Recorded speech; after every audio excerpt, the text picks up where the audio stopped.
Zay Jones, good to get him out there, look good. Kind of the same thing. We're going to be smart with him. He's not going to go this week, but he's trending in the right direction. And then everybody else, got a couple days here, and we'll see how it kind of shakes out. With that, questions? Aside from the injury, how do you manage expectations for players when they're coming back from something like that in terms of what they can accomplish for you on the field? How do you manage Like that? with the player or with us? Yeah, with the player. Yeah, you just communicate with them, you know what I mean? And all those guys, it comes from a place of being team-first guys. They want to help the team. They want to get out there and play with their teammates and help us win games.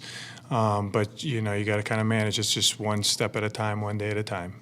Can that be hard for players sometimes? Like, for instance, a guy like Darius, if he does come back, he's a rookie. There's all those other hurdles. Yeah, he's excited to play. You know what I mean? He wants to put on a jersey and play football. You know what I mean? But he understands where he's at and what his role will be moving forward, and he'll embrace that.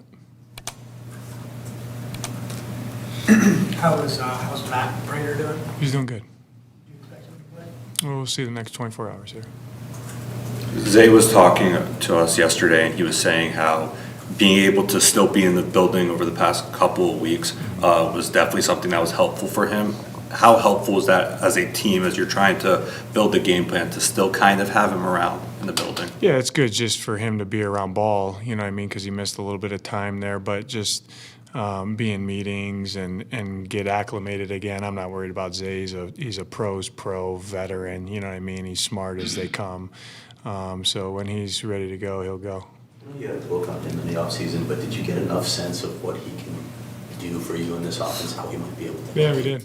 3-position guy. He's very accountable. He makes plays. Team-first guy, yeah.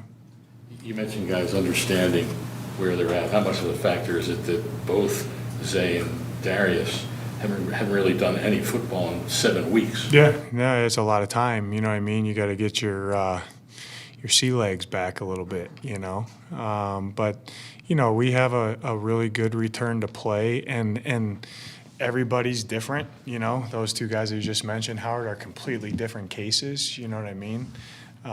So you gotta have some adaptability with how you're doing that. But our performance team's awesome, and just understanding that there's going to be some known unknowns as those processes go. You got to deal with them and do what's best for the player first, and then what's best for the team.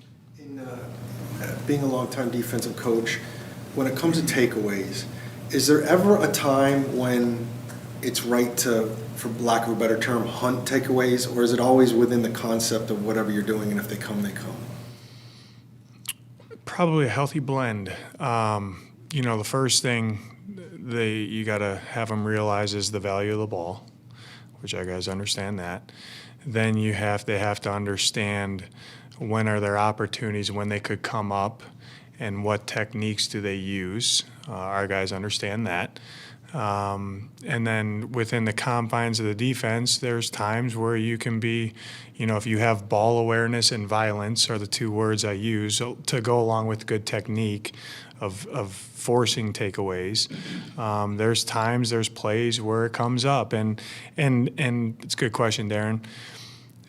Certain guys have a little bit of more of a knack for it, you know what I mean? But we point out on the tape, like, here was an opportunity for you. If that comes up again, like, this is a good opportunity to do that. But we have it pretty detailed out. Our guys understand the standard of what that looks like for us. And I think we're doing a pretty good job of it. But we always tell them, like, all it takes is an attempt. You never know. Like, you see certain plays out there in games throughout the league, or even with us, where it's like, it's good defense beating good offense. The guy has good ball security. It's just a really good play. There's other times where if you just attempt it because you don't know if he has good ball security or not, it might come out. You know what I mean? So, our guy, I would say this, like, our guys understand the value of the ball. On the flip side, and we're talking about guys who have a knack, is McKinney for them one of those guys, and how aware on offense does the whole unit have to be of him? Yes, he has a knack for it, and yes, we are very aware of him. I'm wondering how satisfied you are with Marvin Harrison's play and production to this point in the season. Very satisfied. Yeah, he's getting better every week. I like what he's done in the last couple of weeks, what we've asked him to improve on, his own game within the offense. I'm excited for him. Given your background, what do you see when you watch McKinney? What jumps out at you about him? He's extremely intelligent. He's violent. He's got a really good skill set on first, second, third level. And he has a knack for taking the ball away. What kind of a challenge does it pose when a team has not just one or two really good receivers, but 4 or 5 weapons that they use? Like Green Bay, obviously Jaden Reed is probably the number one there, but when they have so many weapons that they can go to. Yeah, the challenge is you could defend everybody extremely well, and you can't put all your assets into one person. The other guys will beat you. So we got to win. We got to do a good job being connected, winning our one-on-ones, playing to our help, playing to your leverage. Certain coverages, you have different. Your help is in different spots, and you got to play to that help. And we got to make sure we do a good job of staying on top of guys and tackling. They generate a lot of explosives, post, catch, missed tackles in space, big chunk plays. We got to get the ball down. It seems like Buda doesn't get thrown to, or has been thrown to very often the last 2, 3, 4 years. What does it do for the defense when an offense is staying away from one guy? I'd have to go watch the tape if why that's happening or what. I don't. That's not the lens I normally look at. We deploy him in a lot of different ways. He's obviously a premium player for us who makes a lot of plays, and I know offenses are very aware of him.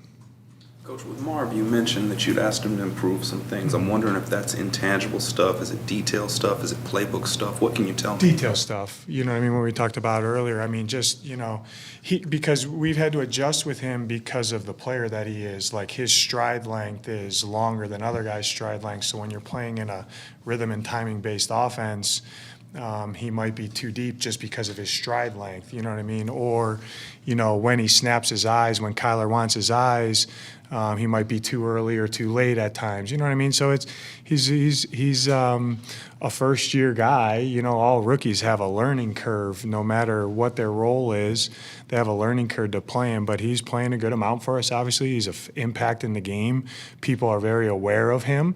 And we got to continue to do a good job to have him get his touches, But I think just with him, it's little details, you know what I mean, which he's very aware of, and he's consistent enough where he's cleaned some of the not mistakes, just adjustments. You know what I mean? We've had to make some adjustments. I'm sure we'll have to make some as we keep going too.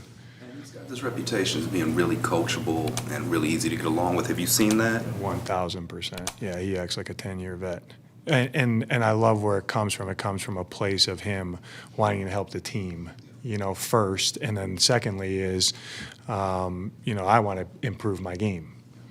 You feel comfortable and confident, whoever it is that's out there at right guard on Sunday? I do.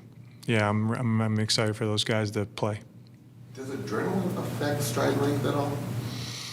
Ask them. No, typically not. Adrenaline probably impacts the force that you apply into the ground a little bit more than your stride length. That's my track background right there. How about that? I guess I didn't have enough adrenaline. I couldn't apply enough force into the ground. Run fast, Howard. Maybe it's genetics too.